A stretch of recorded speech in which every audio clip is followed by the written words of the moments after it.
Welcome, you happy warrior, to the Rabbi Daniel Lapin Show. And you happy warrior, yeah, because if you try and improve your life and the lives of those around you who depend upon you, and if you do all that with a smile on your face and a bounce in your step, then that makes you a happy warrior. And even if you haven't quite completely reached that peak of perfection in the world of happy warriors, if you aspire to that, if you aspire to diminish your dependence upon distracting entertainment and time-wasting and energy-sapping amusement, and you focus on your family, on your friendships, on your faith, on your finances, and upon your fitness, then you are a happy warrior. So welcome to the Rabbi Daniel Lapin Show, where I, your rabbi, reveal how the world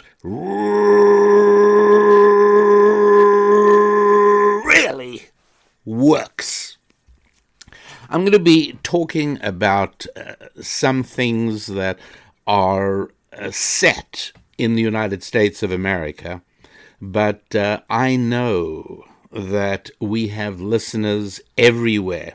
Just recently heard from listeners in Ethiopia, in Zambia, in the United Arab Emirates, in Israel, in Germany, in Sweden, in the United Kingdom. And thank you all, you folks who I'm alluding to, who just wrote to me this last week. I want to thank you all very much indeed. And anyone else who's interested in communicating on any topic, please do. But be sure to tell me where you're listening from so I can put more pins in my map. And you do that at our website, rabbidaniellapin.com. And you go to About Us, and then under About Us, you'll have Contact Us, and I will get your letter. As many of you have discovered, I even answer a fairly good number of them. If they are not too long and not overly complex and are designed to be responded to, well, you will be surprised to actually get a personalized response from me. You'll get an automatic response from our office anyway, saying we have it and Rabbi Lapin will see it. And sure, I do see them, but I actually even respond to some of them. So that's at rabbidaniellapin.com. But there is also, you all know that website, right? If you're a regular happy warrior, then you know that website. But I'm going to tell you about another website we have specially for you. And it's been a little while in the making, and I'm really pretty excited about it. I really am. So I will tell you about it. It's a website specially for happy warriors, exclusively for happy warriors. People who whine and grumble about life, well, it's not for them. But anyway, back to the story. The story is that before I discovered breathtakingly beautiful British Columbia on the west coast of Canada for our annual family boating trips, we took one interesting trip. We were living in Los Angeles at the time, and we pointed the bow of our sailboat northwards, and we proceeded up the California coast. And things are fairly tranquil as you make your way up the coast from Los Angeles, and you pass Oxnard and Ventura, and eventually you come to Santa Barbara, which is a nice place to stop. And then you pass the notorious Point Conception, where the direction of the California coastline switches from like northwest, and it switches sort of to something that feels more like due north. And no longer are you protected from the rollers and the wind that sweep down from the vast far reaches of the North Pacific. And now you're actually, well, you got them right on the nose. and you've got to plow your way slowly up the coast, fighting wind and wave, and you're doing a little bit of sailing, you're doing a fair bit of motoring as well to just try and get. At no time of the year is this an easy journey up the California coast, but eventually we made San Francisco. There are very few stops on the way. We stopped in Monterey. That's a comfortable stop. On the coast of Oregon, there are a few harbors, but they are difficult and often dangerous to get into. There's small entry harbors, river mouth harbors. There are bars, which means shallow places at the mouth of the harbor, and you get wave buildup there because of the outgoing river current and the incoming tide. It's messy, so we didn't stop anywhere else like that. And we eventually get into San Francisco Bay, and the St. Francis Yacht Club was extraordinarily hospitable to us and provided us with a dock right there in the shadow of the Golden Gate Bridge. It was quite beautiful, and the kids were able to play on the lawns, and we went on many walks, and occasionally we did day sails over to Sausalito and Angel Island and around Alcatraz and across the bay to Burley and Oakland and down the bay to San Jose. But the best part of it all was, and we were fortunate enough to be able to spend about 6 weeks there. And the best part of it, though, was we went further north, up what is known as the San Francisco Delta. And that is a system of rivers, the Sacramento River most notably, but also a number of man-made canal systems that lead all the way up to some of the California cities. You go through Stockton, and you actually can get all the way to Sacramento. And along the way, there are some really charming little places, and you sort of hang out, and it's just it's something that not a lot of people do. And so one of the most reliable guidebooks that served as the Bible we used to decide how to travel that enchanting system of waterways was a book called Drifting Down the Delta, which I recommend if you're going to be doing that. Actually, it makes a nice read anyway. Drifting Down the Delta, written by a guy called Earl Stanley Gardner. And this was really interesting because neither Mrs. Lappin nor I are huge consumers of fiction, but there are certain fiction authors we have read, and one of them was Earl Stanley Gardner, who in the period of 40 years, from 1933 to 1973, wrote 80 novels about a brilliant criminal lawyer called Perry Mason. And I haven't read a Perry Mason novel for years, but I certainly had read a number of them. I didn't read 80, but I probably read a dozen of them and enjoyed them. I remember enjoying them very much indeed. At any rate, CBS Television produced a series called Perry Mason, and they starred an actor called Raymond Burr. And for about 9 years, from 1957 to 1966, and as you will see, the dates are important in my story. So the Perry Mason show, based on the Perry Mason novels written by Earl Stanley Gardner, who wrote our guidebook that we used for our trip through the California Delta, and that is all I'm going to be telling you about the sailing part of the story. But from 1957 to 66, CBS converted a whole bunch of the novels into TV shows, and they ran once a week, and there were a whole bunch of these shows, and they were very popular, and they did very well for CBS television.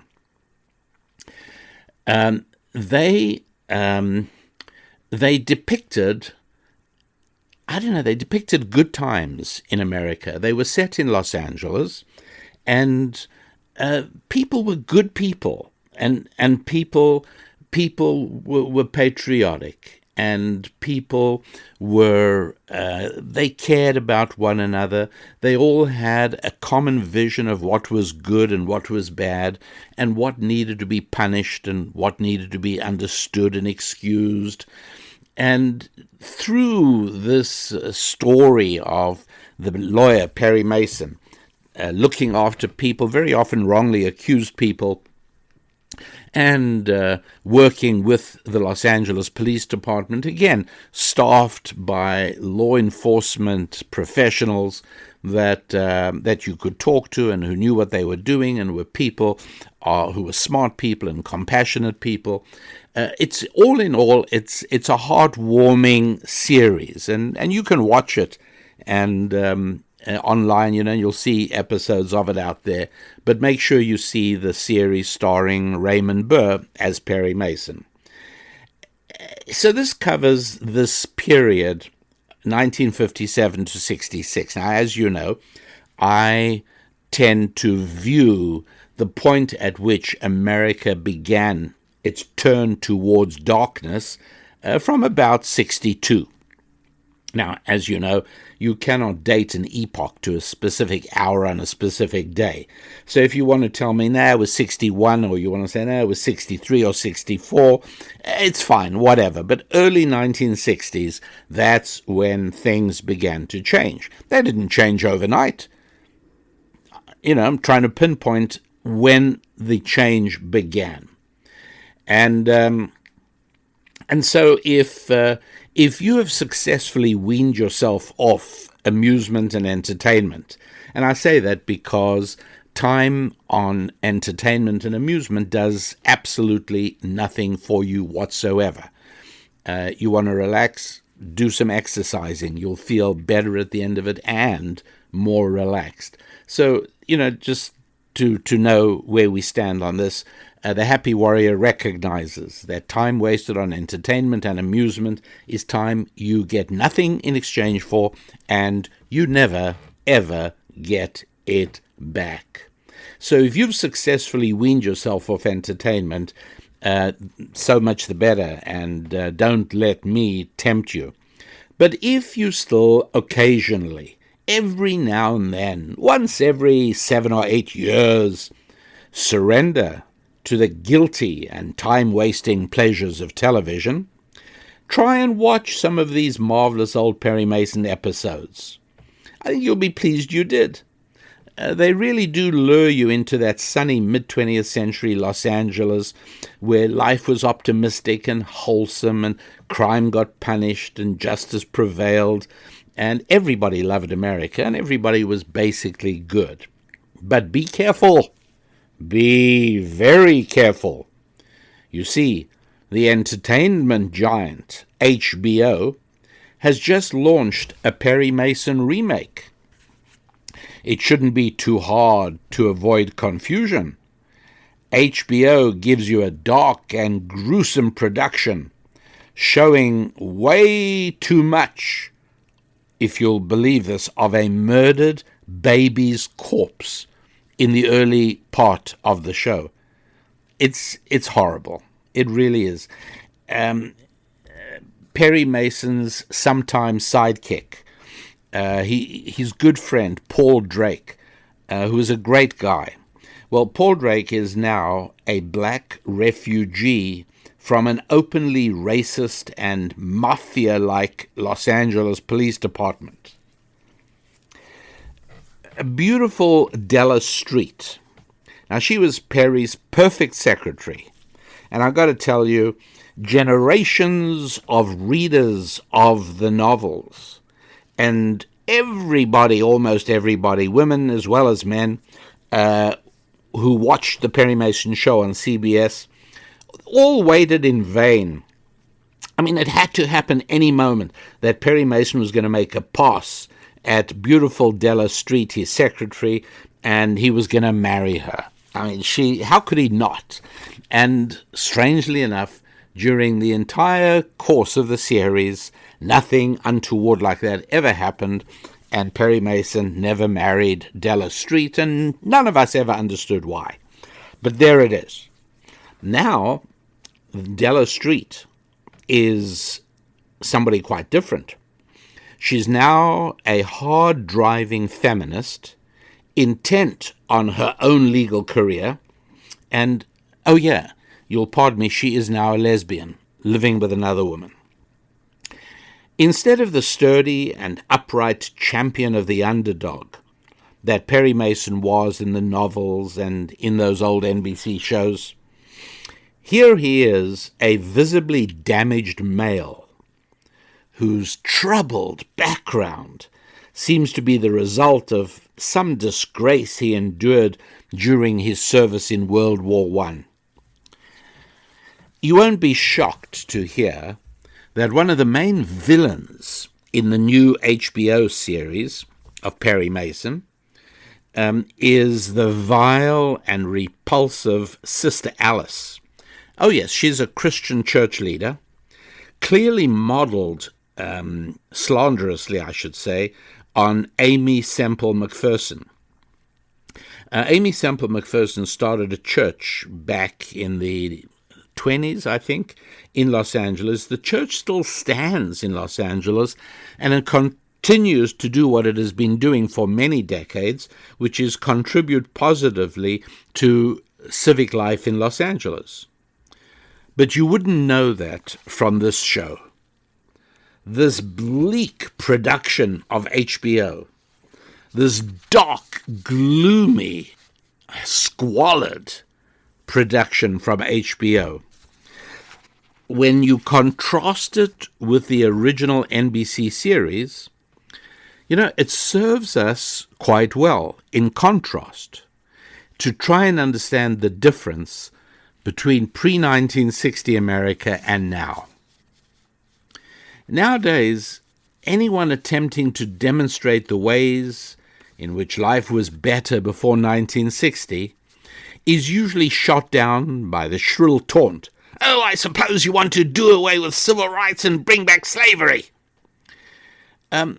Look, that's not the case. The fact is that one can bemoan the bad things that have happened since 1960 without being a racist. One can speak nostalgically and warmly about life in America in the 1950s without being a horrible person. It doesn't mean you're not aware of the fact that in many parts of the United States at those times it was not much fun being a minority, being an African American. You can acknowledge that, and at the same time also acknowledge that, yes, in many ways and for many people, including many minorities, life was better then than it is today. Life was better then in many ways. In what ways? Well, life was a lot less expensive, a lot less dangerous, and a lot less squalid for everybody. In those days, prior to the early 1960s, men and women could walk safely in any part of virtually every major American city at any time of the day or night without fear of what faces people today. And back then, a middle-class family could live an enviable lifestyle on the earnings of how many people? One.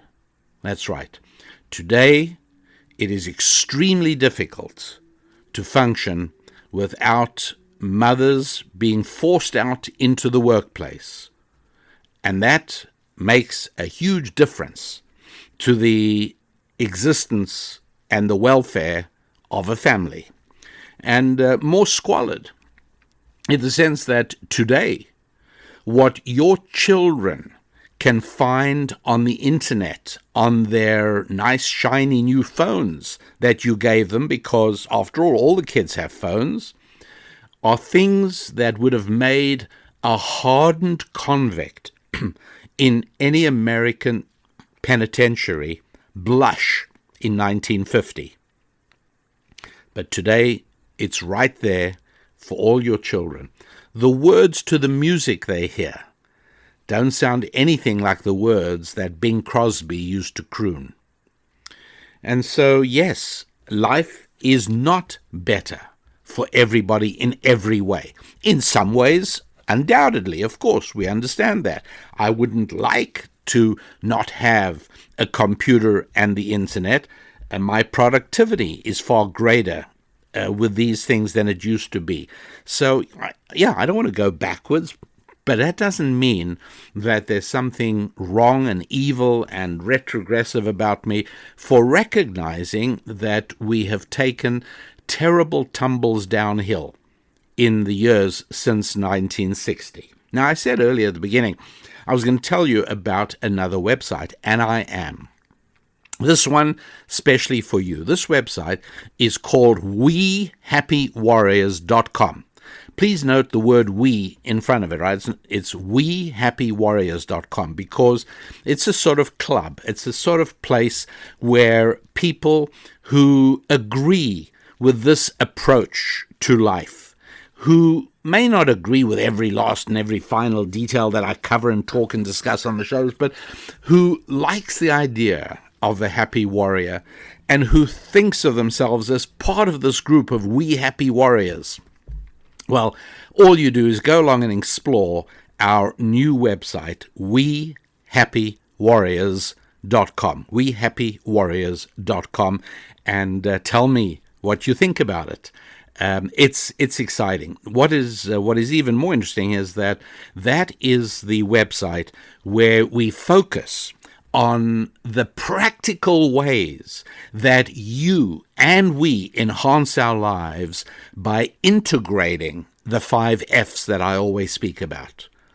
That's the website where we literally give you the roadmap for integrating family with faith, friendship with finance, fitness with family, and so on and so forth. How all the 5 F's of family, right? And family includes community, right? Family are those relationships you have. Family includes family, right? It's your matrimonial relationship. It's your relationship with children and siblings. Basically, the people with whom you are deeply related through the bonds of family. Friendship is people you are connected with, not through family, but through social and community structure. People you're friendly with, people you've met through civic activities, or people you've met one way or another. But all those other people with whom you have relationships, but there's no genetic link between you.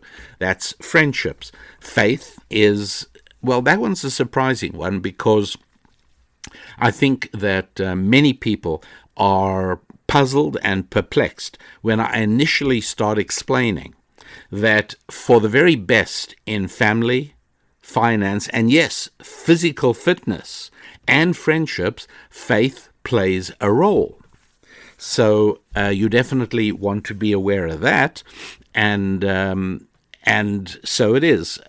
Finance, we all have financial lives, obviously, and we all have fitness lives. We all have bodies, right? Because biology really matters. It's a reality. So we all are real in that sense. What I mean to say is that sometimes people think, well, you know how it is. We're all modern and sophisticated today, and nobody really cares. Male, female, genetic, not genetic. You know what? According to the New York Times, any group of people living in the same household are a family.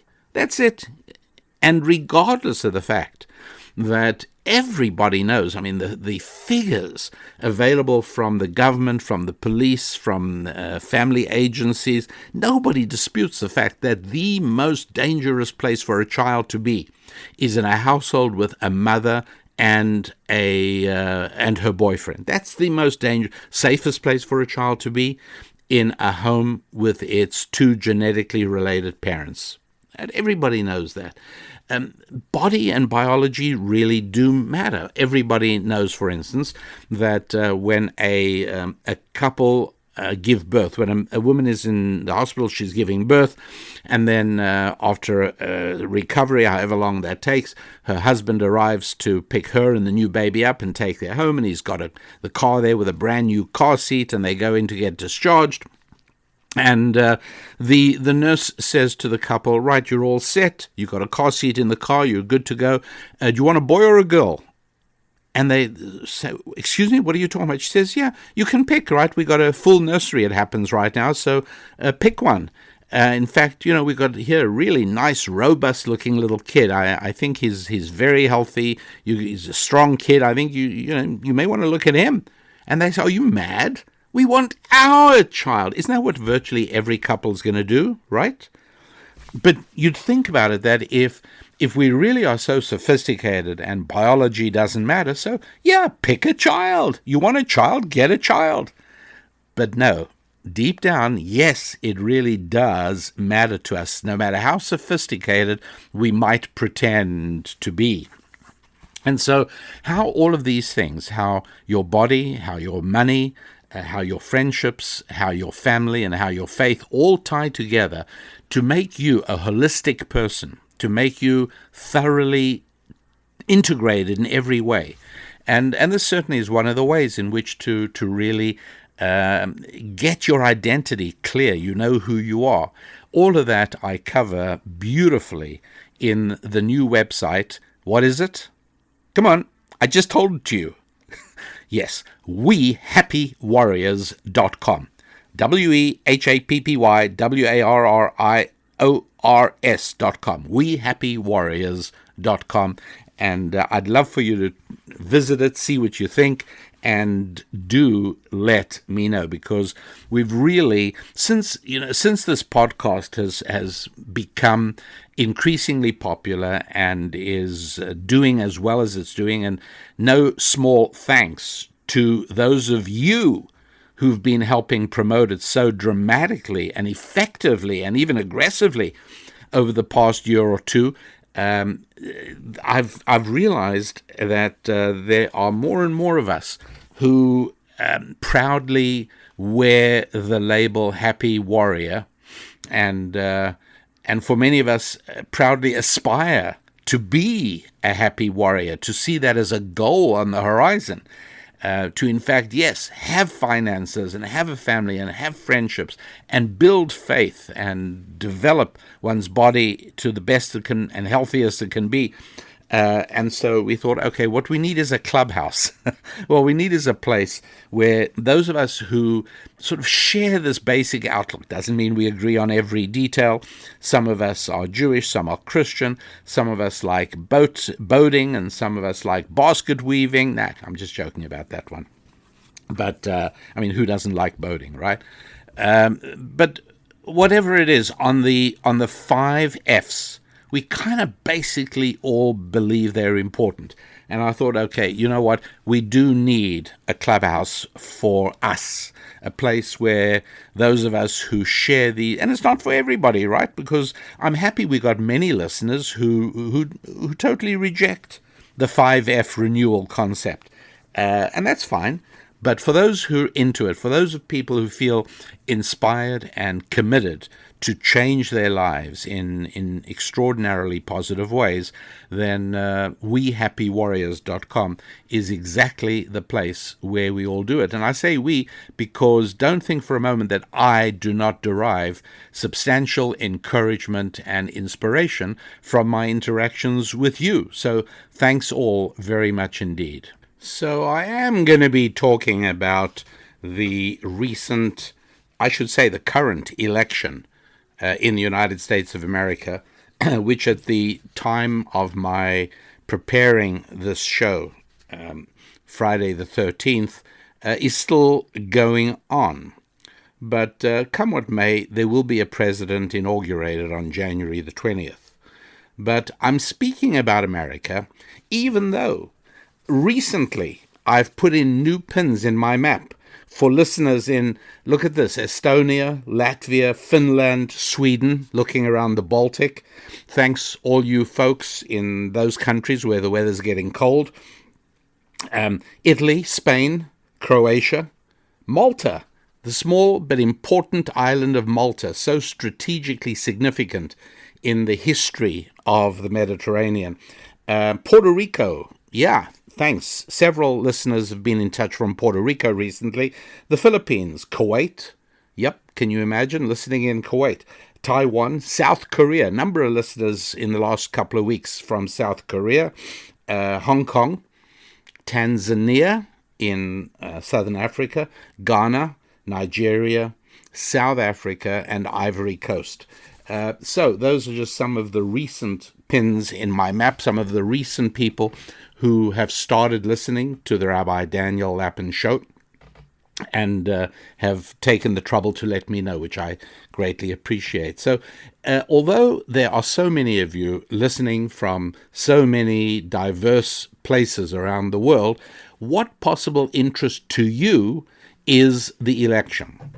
And my answer is, it's not because what happens in America governs and shapes the rest of the world, because to some extent that is true, to a lesser extent I think than it used to be. But no, the real reason it matters is because the division in the United States of America over this current election echoes the division which will be found, if not now, then in the near future, wherever you live.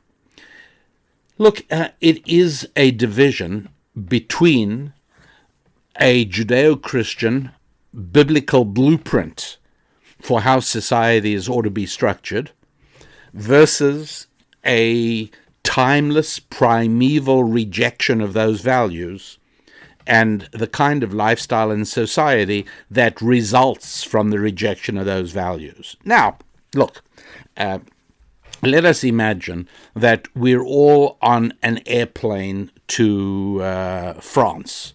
So there we are, we're all flying to France on this airplane, but we're not all going to Paris. The airplane is landing at Orly Airport in Paris, but that's not our destination. I'm going south towards Nice. Some people are going to Lyon. Some people are going west towards the Normandy coast. Some people are going towards the German border in Strasbourg. It doesn't matter. Everyone's got their own destination. Everyone has their eye fixed on their own journey. Everyone has their own reasons for the journey. But right now, we're all on the same plane to Paris.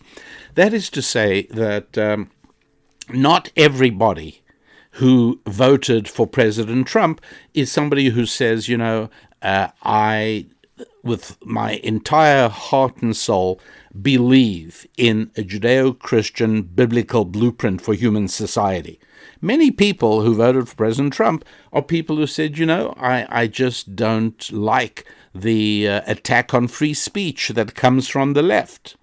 And not every single person who voted for Joe Biden and Kamala Harris are saying, hey, I really am committed to rejecting every last remaining microscopic molecule of Judeo-Christian values in American society. That's why I voted for Joe Biden. Yeah, there are a lot of people who did, but there are a lot of people who voted for them and who do not believe that and have never even given it a moment's thought.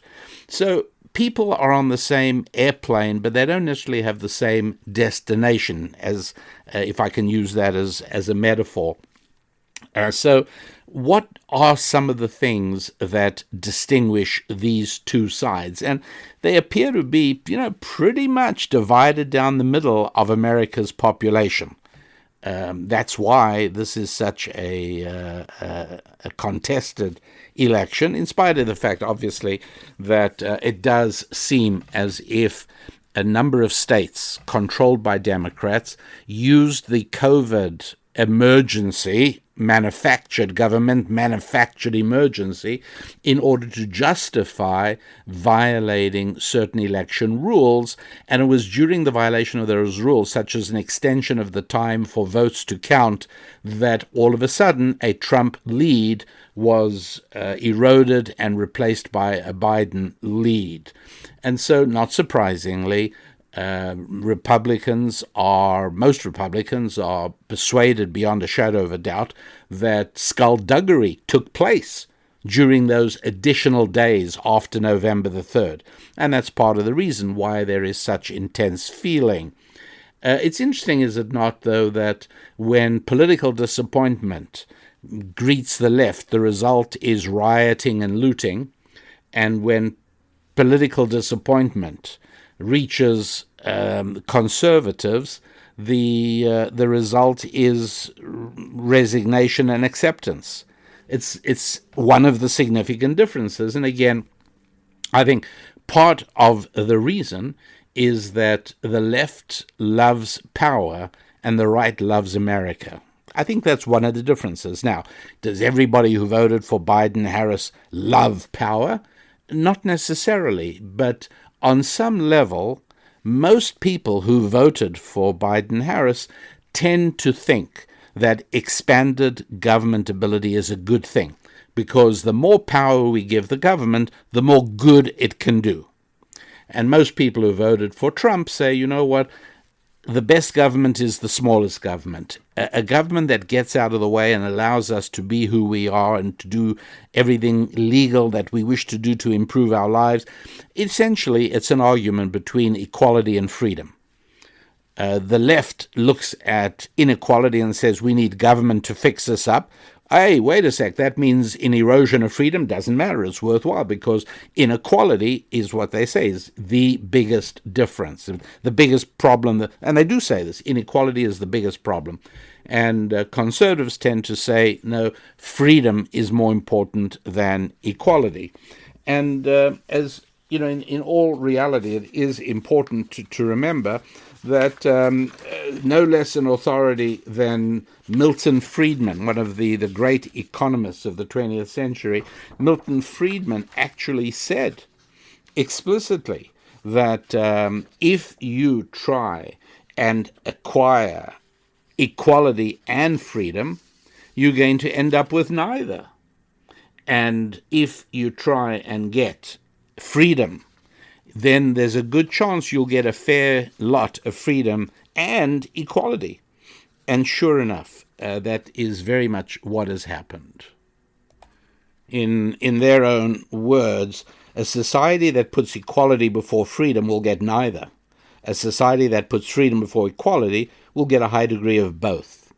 And the historians that I'm very fond of, the husband and wife team of Will and Ariel Durant, they wrote, "Nature smiles at the union of freedom and equality in our utopias.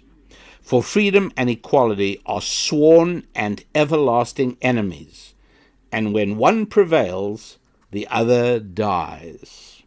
So which is it to be?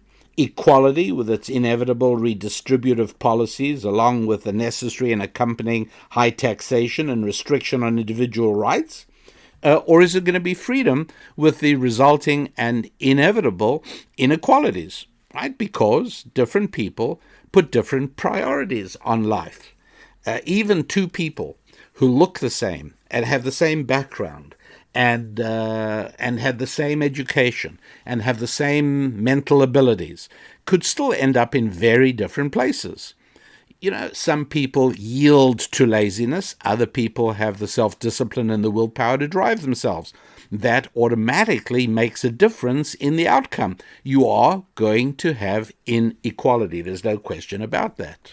So why is the American election interesting and useful, even to you in Estonia, even to you in Tanzania, even to you in Finland, and even to you on the island of Malta? Why does it matter? Well, it matters because in some way or another, it is already in your neighborhood, or it soon will come to your neighborhood, a clash about how certain aspects of society should be arranged. What do I mean by that? Let me give you an example. Something that a lot of work has been done on by the wonderful Mary Eberstadt is the question of fathers in the home. Now, in the United States of America, the absence of fathers in the home is already a well-documented phenomenon. We know what happens. For instance, we know that literally the overwhelming majority of criminals incarcerated for violent crime are people who grew up without knowing their fathers. This is well known. And there is a cause and effect. A nice thing from the Minnesota Psychological Association. They are not conservatives, by the way, but here's something that they published during the middle of 2020. Quote, a high percentage of gang members come from father-absent homes, possibly resulting from a need for a sense of belonging. Gaining that sense of belonging is an important element for all people. Through gangs, young people find a sense of community and acceptance. In addition, the gang leader may fill the role of father, often leading members to model their behaviors after that individual. Having a father in the child's life greatly reduces the likelihood of a child joining a gang. That's terrific, right? In other words, the gang replaces the family. Somehow or another, without dad at home, you don't actually have a family. You have a struggling mom, very often heroic, but you don't have a family. And perhaps the tendency of guys to then seek out gangs and criminal activity that follows is a way to build a family, be part of something, and acquire an identity. What about girls? Well, predatory males know this already. This stuff is well known. I wish I didn't know as much about it as I do. To be honest, I've spoken and wept inside me with too many women because people know this is not just me. Everybody knows. People who are interested in these things know that girls raised without parents seek out men in not necessarily always a healthy and wholesome way. And people, it's even found its way into television, right? She's got daddy issues. Right, we get that. And so, yes, there are real problems to the diminishing number of children in the United States who grow up without fathers. Now, if this is not already happening in your neighborhood, it's going to happen very soon, and I'm going to explain to you just why that is. Who were all the people rioting? You can't say that all the people rioting were black and that this was a racial thing. That's simply not true. So what is it? Well, it certainly wasn't just racial, because everyone who ever watched any television during the rioting in Philadelphia, in Pittsburgh, in Seattle, in Portland, saw many times a white person assaulting a black policeman. So we can see it was not racial. So what was it? Well, how's this for a theory? That the question is not what caused the riots. Was it racism? Was it inequality? Let's not focus on that. Let's focus on who was this vast army of people ready to do the rioting. And here's a theory for you. They're all fatherless people. And one of the reasons one could argue this is that Portland, which became for the country almost the ground zero point for national rioting in America, Portland has always, for 30 years, Portland has been a destination city for runaway kids. The link between absent authority, right? Absent authority means a fatherless household, and dysfunctional kids. This is something that's been spoken about in Portland for years and years and years. Street kids in Portland have been going on for decades. In many ways, they are thought of by the authorities as feral children, right? This has been going on since the 1980s. And how about that these are the people who are doing the rioting? No fathers. And so the point is that I barely have to spend another 10 minutes giving you statistic after statistic about what calamity follows a fatherless family, a fatherless household, how bad it is for society, and how dangerous it is in America that now 1 out of 4 children is growing up without a father. In black communities, it's much higher. In white communities, it's a little lower. Nationwide, the actual figure, 1 in 4 children growing up without a father. That means 25% of the population, and the voting age population in a few years, are going to have grown up without an authority figure in their lives. Is it any surprise that some of them choose gangs and criminal activity? Others may choose government as daddy. Could that be what's going on?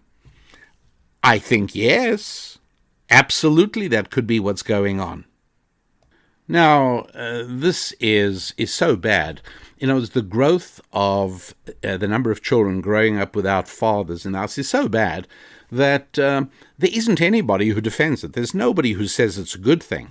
And even those on the left believe correctly that it's a problem, but their solution is more of the same government and social interference that caused the problem in the first place.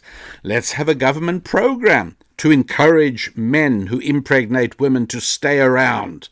But let's also undermine the principles of marriage and family anyway. So here's the problem. The problem is that even those on the left hate the results, but are not willing to modify the behavior that produces those results. You could say that for those people, the medicine is worse than the plague. They would rather not have the things that could repair the epidemic of fatherlessness, which is a far greater threat to America than the epidemic of COVID-19, I can assure you. A far greater threat, but they would rather retain the plague of fatherlessness than do the things necessary. So what are the things necessary? Well, before I tell you that, let me remind you that I would love for you to visit the new website that we've created as a place for we happy warriors to hang out. Us, people who take the credo of the happy warriors seriously. Even if we're not fulfilling it completely, we're encouraged by it. You could say we are aspiring happy warriors. And that makes us happy warriors. So the website is wehappywarriors.com. wehappywarriors.com. And what it does is it is the place where we intend for you to be able to put your hands on the roadmap, the actual real-life practical strategies that you will want to employ to bring about positive change in your life. And we all want positive change in our lives. But how do we do it? How do we get there? And it's not a simple strategy. It's one that requires willpower and self-discipline. So we help you acquire.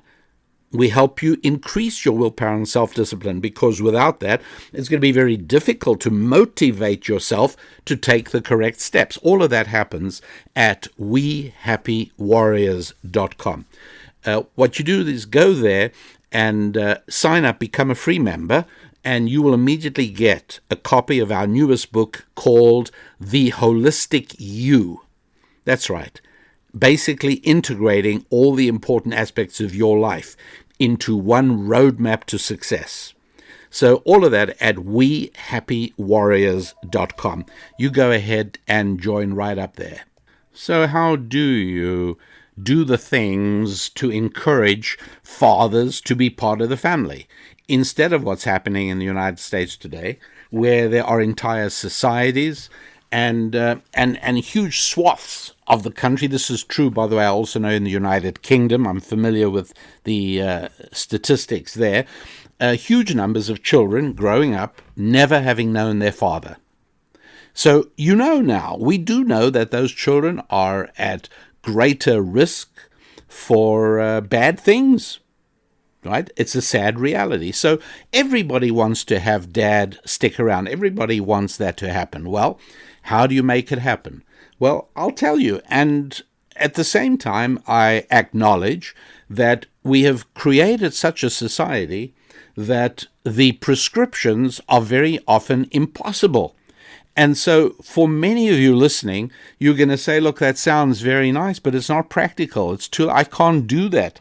And I totally understand, obviously. But at least if we know what the underlying permanent principles are, then at least we can take some necessary steps. At least we can navigate, even if we cannot reach the destination. And so I'm going to tell you what these things are, even though that for many individuals and for maybe the country as a whole, the train has left the station already. So, for instance, keeping fathers at home. So here's one important thing to understand. For men, feeling impotent is absolutely one of the worst things imaginable. This is why it is that companies sell medication that is designed to address male impotence. And even when it's not covered by medical insurance, men will still pay whatever it costs. And it may not always be evident to women just how painful it is for men who feel impotent. Now, next to feeling impotent, the very next door neighbor to feeling impotent is feeling unnecessary. Feeling indispensable is a key to potency. When a man feels needed, then he feels potent. And part of the epidemic of male impotence that is spreading throughout the Western world is, again, that men have been made unnecessary, dispensable in many ways. What am I talking about? Well, start right at the beginning. First of all, male and female are indistinguishable, aren't they? They're exactly the same. No difference between men and women. And anybody who insists there's a difference is a bigot, is a sexist. What about the science? After all, does the left not constantly venerate, we must follow the science? Well, scientifically, every single cell in your body shrieks out the information that you are either male or female, but we dismiss that. Well, that means that an ambitious masculine father willing to protect, defend, and support his wife and children is already a buffoon and a caricature from the cartoons. So that is incredibly damaging. Secondly, it is also very damaging that we are doing everything we can to encourage women to leave the home and go into the workplace. As if somehow, and again, the insanity of this doesn't penetrate. But why on earth? How do they even explain if a woman asks a professor of gender studies, you're pushing me and encouraging me to not see myself as one day being a wife and mother, but I must see myself as a successful woman on my own. So please explain to me, why would you praise me if I saved up and bought a house and turned it into a bed and breakfast, and I provided a home for strangers traveling through the neighborhood, and I cooked for them so they could have breakfast every morning, and doing that for strangers is praiseworthy and virtuous and makes me a heroine.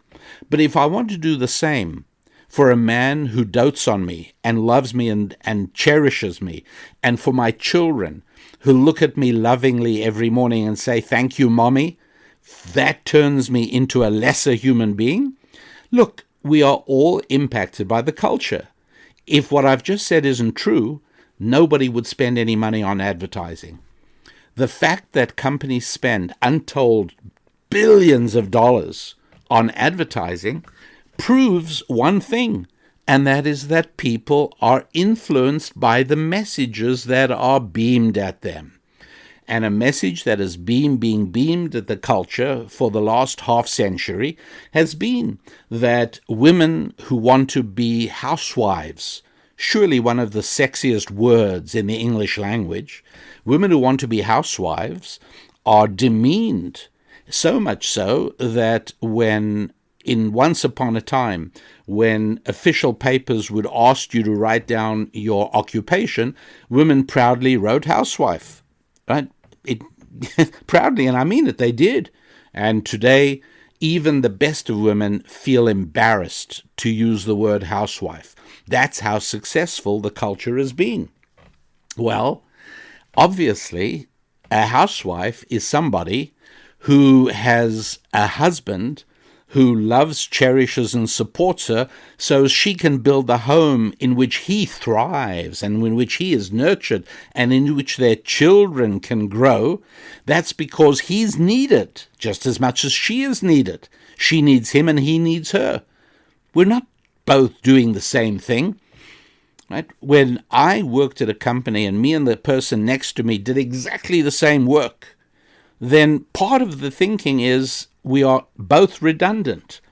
The idea is that the company can operate conveniently and comfortably even if one of us leaves. And so it is if men and women are identical and husbands can marry husbands and wives can marry wives. It all doesn't make any difference. It's all one big conflated mishmash. Obviously, men feel a little less needed, clearly. And this is obviously also a huge issue. So you see the problem, right? There's nobody who doesn't recognize the social destructiveness that comes from children growing up without a father in the house. Everybody recognizes that. But when we examine the honest and true solutions, the majority of people burst out laughing at best and become hostile and angry at worst because you're turning back the clock, you're anti-women, etc., etc. But there is, I'm afraid, a biblical blueprint that works, and there are many, many other experiments and attempts that have failed. And almost every single attempt that stems from the left, every revolutionary reaction to a Judeo-Christian biblical blueprint, whether it was the Soviets in 1917 or the French Revolution at the end of the 18th century, or whether it was going all the way back beyond this, one common feature that these movements have always had, including today's Democratic Party in the United States of America, has always been hostility to the traditional family. That has just been absolutely a reality. And so what has happened in the United States, and I think it's something that really should be clearly understood by each and every one of us, is the changes since that period when the Perry Mason shows were being aired by CBS, the period from 57 to 65. And it's, 6 or 7 decades, but let's face it, in those days, ordinary Americans of any background, color, race, or anything else, ordinary Americans could more easily raise their children in accordance with their values. And it was certainly much more likely that those children were being raised by a father married to a mother. In 1960, listen to this, in 1960, there was only one state in America that allowed no-fault divorce laws. What no-fault divorce means is that there is Nobody has to give a reason. Any partner, one or the other, can simply come before the court and say, hey, I want to get divorced. And away we go. That's it. And this was always understood to not be in the interest of the children, not in the interest of the family. And so every state in America had a divorce process, but it took a little bit of effort and time. And the reason for that was because we knew that in a huge number of cases, during this process, the husband and wife reconciled. This happened a lot of times. But Nevada was the one state which allowed no-fault divorce back then. So much so that people went to Reno because Reno arranged that the residency requirements were only 6 weeks. So you could be a woman in New York wanting to divorce, travel to Reno, hang out there for a month and a half, and you're divorced. End of story. This was the only place. And all other states in America didn't have this. Now, at this time in 1960, when no-fault divorce only existed in Nevada, you know where else it existed? Russia. Russia introduced no-fault divorce in 1917 as part of the Bolshevik Revolution against, well, what I would call traditional family. So it's very interesting. 1960, only Nevada offered no-fault divorce. By 1983, only 23 years, which, is a blink of an eye in the life of a nation, by 1983, every single one of the 50 American states offered no-fault divorce. For a while there was an exception of South Dakota and, funnily enough, New York, but that quickly went, and then it was everybody. But how quickly it went! You can very easily track the corresponding indices of social malfunction. Things like crime, poverty, neighborhood deterioration that paralleled this progress of no-fault divorce. I'll give you another example. By the way, I know the usual leftist response to what I'm saying. Oh, you wanted women to stay in abusive marriages. Okay, fine. All right. Do I really need to explain myself? I'm going to go on to the pill, oral contraception. Do I think it was a terrible... Of course not. I understand. But something happened. In other words, let us be mature, adult, intelligent people. And let's acknowledge that something can come along which has many good consequences and which has one or two really bad consequences. Only children want to see things simplistically in terms of black and white. And so let us acknowledge that in 1960, oral contraception was not available and wouldn't have been legal in any state in the United States. 20 short years later, blink of an eye, by 1980, there was no state in America in which it was not both available and legal. Okay, now I'm not suggesting, obviously, that this medical advance was necessarily a bad thing. Like I said, right, a good thing for many reasons. But let's acknowledge that it brought with it bad social effects, such as helping men turn away from responsibility and chivalry towards caddish behavior and thoughtless irresponsibility, right? We can acknowledge that, surely. Must be able to. Acting responsibility towards a young woman of one's acquaintance suddenly became, hey, honey, you on the pill? Right, that's what people used to say. But before that time, it didn't work that way. Now, did the pill cause it? No social scientist can say that with certainty, but it didn't help. I'll give you one final example. In 1960, abortion was not legal in any state of the United States, not a single one. Right. Oh, he just wants to bring back alley abortions, right? No, I am not in any way nostalgic for the boogeyman of back alley abortions. No, I'm not. But at the same time, let's acknowledge that by 1980, abortion was legal and freely available in every state. So this huge change began taking place around about 1960, which had transformed the United States of America by 1980. look, it would be childish for us to ignore the secondary and maybe even unintended consequences of normalizing at least 500 abortions every single day in the United States of America. Think about that, right? And is it possible that that has resulted in people becoming more callous, lacking compassion? Is it possible?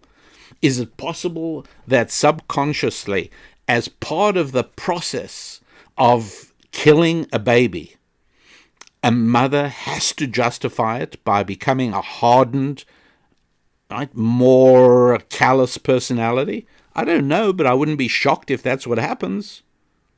In 1960, throw in one more, every single school in every state in the country said a prayer every day. By 1980, the United States Supreme Court had ensured that not a single geek in the country, that's a government indoctrination camp for those of you just joining the Rabbi Daniel Lapin show, and not a single geek in the country could tolerate a prayer. Come on. This is really important to understand. That, yes, one can find reasons for why no-fault divorce came about, and we can find good reasons for oral contraception, and we can find presumably some reasons that, in a few cases, expanding abortion, whatever. Bottom line is, why are we so incapable of also acknowledging the dangerously and deeply destructive consequences that have come about on the culture for those things? And so, in one way, these four things, and many others, these four things surely have been complicit in why life in America has become more dangerous and more expensive and more squalid since 1960. And this long, drawn-out election that we're still enduring, and that appears to be largely about this very point, which is, has the cultural revolution imposed on America since 1960 been a success or not? And saying no, it's not a success, doesn't make you a bad person. It's perfectly logical and perfectly acceptable and perfectly natural and perfectly normal to say, yes, you're right. Life in America has deteriorated in many important ways since 1960. And wherever you live, whether you are in Kuwait or Tanzania or South Korea or Hong Kong, this is coming to a neighborhood near you too, because this is the titanic and eternal struggle of humanity, which is, do we follow God's biblical blueprint, or do we carve our own brave new world with all the terrible problems that it brings? And for many people, you know that the answer is, I don't care about the problems, because the solutions are worse. This is as if, let's imagine, a marvelous scientist came up with a solution, came to the President and the Congress of the United States of America and says, I have a solution. I can solve one of the country's big problems. You know, all the children, there are a lot of children turn to crime, children turn to promiscuous sex, children are not doing well at school. You know all of these problems, right? I can solve them. All we have to do is paint a blue patch of this special paint, this blue paint I've invented, on the left ear of every child.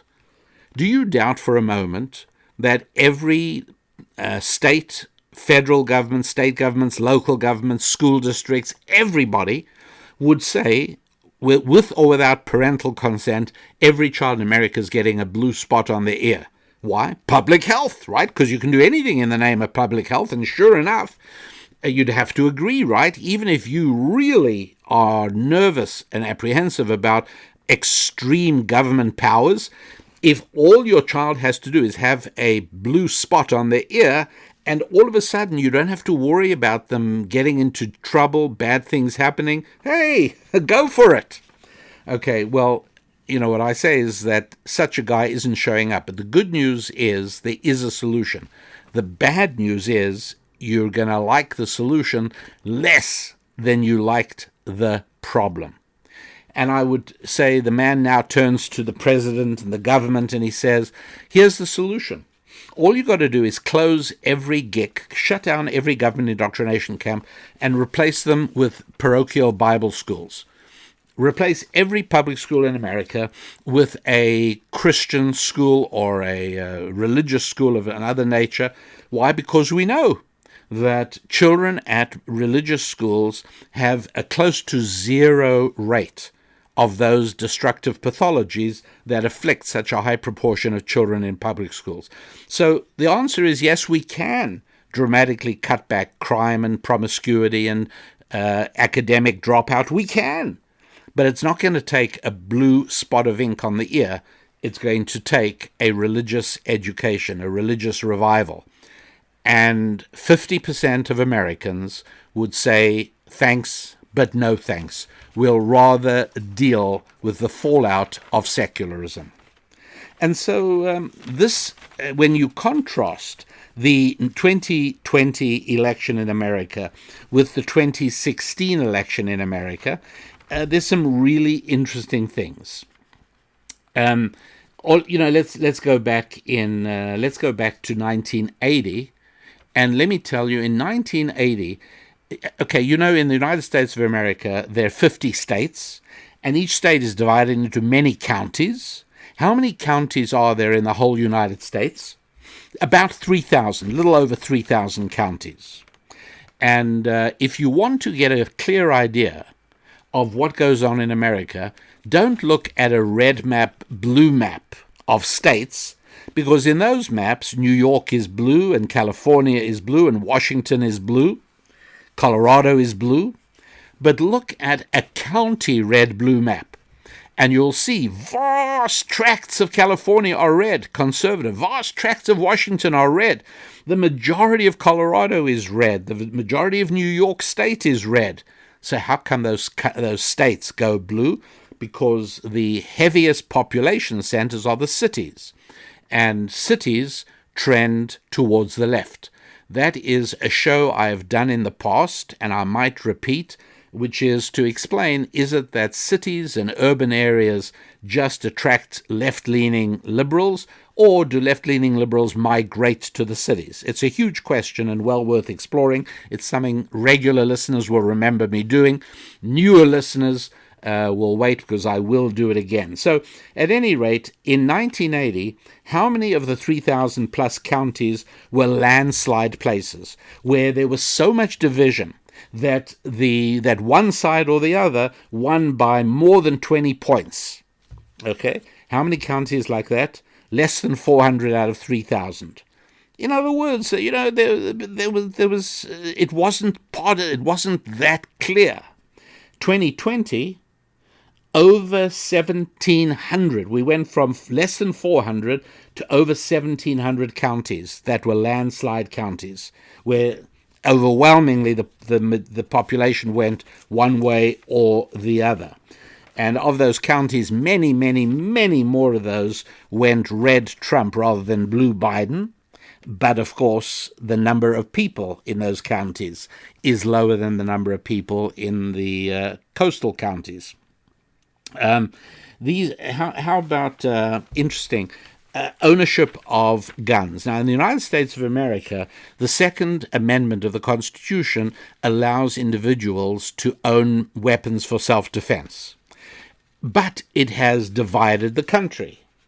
And so back in 1980, it used to be that equal numbers of Democrats and Republicans reported keeping a weapon in their home. Same number. In 2020, it changed dramatically. Absolutely dramatically. By 2020, over 50%, 52% of Republicans own weapons, and only 24% are Democrats. So the country is becoming more and more polarized on these issues and on these values in a very, very important kind of a way. And these are, again, not issues that are unique to the United States of America.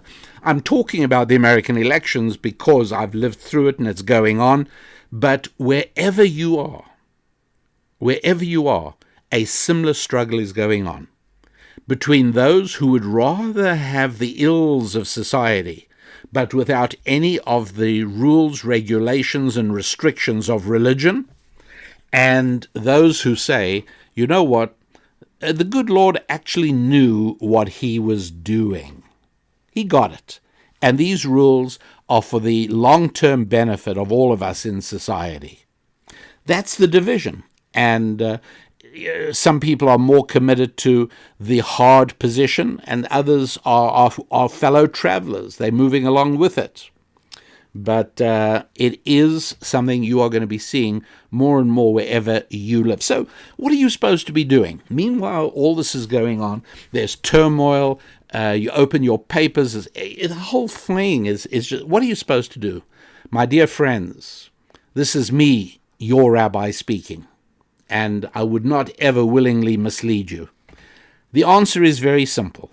The answer is take care of your 5 F's. Renew yourself with a 5F renewal. In other words, my friends, take a good, long, hard look at yourself. Are your finances where they should be? Really, are they? Some people can say yes. I'm not saying, are you content? Because many of us have the capacity to become content with less than we should be. But if you're not doing right by your family, if you're not doing right by your ability to support and help others, then you shouldn't be content. Unfortunately, we human beings possess the capacity to become accustomed to almost anything. And so it's possible that you have accustomed yourself to your current financial, I'm not going to say condition, I'm going to say straits, circumstances, when you shouldn't. You shouldn't.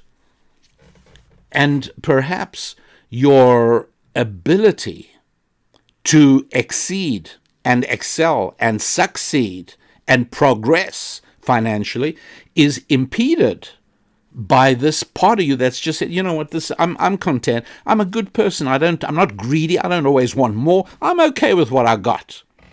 But what you have is not what you should have in terms of sufficiency. I'm not saying you have to be able to do conspicuous consumption, but do you really have what you should have? Not in terms of what anyone else decides what you should have, not in terms of any personal greed or venality, but just simply in terms of the good things you could and should be doing. I suspect that many happy warriors are not where they should be and where they truly want to be financially, and there is nothing wrong with acknowledging that. If I said to you, do you want more money? There's a part of you that doesn't want to say yes because you feel, what sort of person does that make me? A very shallow, materialistic sort of person. No, it's not true. Finance is a critical part of who we are and part of how God created us. Right in the first few chapters of Genesis, money plays its role. Gold appears very early on. And it is defined as good. That's right. And there it is.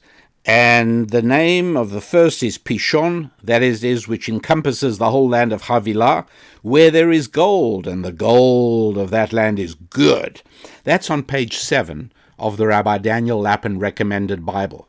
And if you have not yet got this, and we've had a restock a couple of times, but I don't know when that's going to happen next because there's a problem with the supply. And so we only have about 50 Rabbi Daniel Lapin Recommended Bibles left at our main website at rabbidaniellapin.com. And this is something, it's a beautiful Bible to use, to read, to study from. You'll love it. It's just, there's certain things that just feel good in your hands. You just enjoy using them. You enjoy holding them. It's usually something that's not shoddy and it's solid. The paper is good. The print is good. And what's more, when you look at the Hebrew side of this Hebrew English Bible, you can actually see precisely the graphic layout that you would find in a Torah scroll, which is very inspiring. You can also see the Hebrew words when I speak about them. You can also see the names as they appear. In other words, the actual original Hebrew sound of names is mentioned. And this is really important because sometimes when I'm teaching, I make associations, very important links between the way a person's name sounds in the Bible and what that word means. Well, if shall we say, Eve is called Eve, instead of what she is called actually in the Bible, which is Chava, then that makes a big difference. And in this Bible, you can actually see the names as they appear in Hebrew. So Moses isn't M-O-S-E-S. He is, you'll see in this Bible, it's M-O-S-H-E-H, Moshe, because it's helpful to be able to know the originals. At any rate, it's a family heirloom Bible, and it's one that I strongly recommend you use. When I teach, I give out page numbers with it. So head over to RabbiDanielLapin.com, and right there you will be able to get your own Rabbi Daniel Lapin recommended Bible. As I say, honest to goodness, there are only about 50 left, and then they will be out of stock for I don't know how long, certainly a couple of months, maybe more. So, because we're having to reprint, and that is just going to take a certain amount of time. At any rate, how's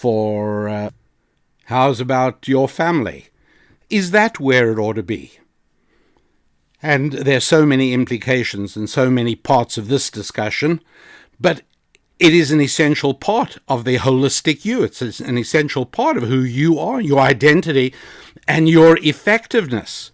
That's what I want to try and explain, that your effectiveness in the family area actually impacts your effectiveness in the finance area and in the friendship area, and yes, even in the body area, in the area of fitness. And so it is with each one of these. They all impact on one another. And that blueprint you will find at our other website, wehappywarriors.com. The website that is designed specifically for people who find value, even if you don't always agree, but for people who find value in the Rabbi Daniel Lapin Show.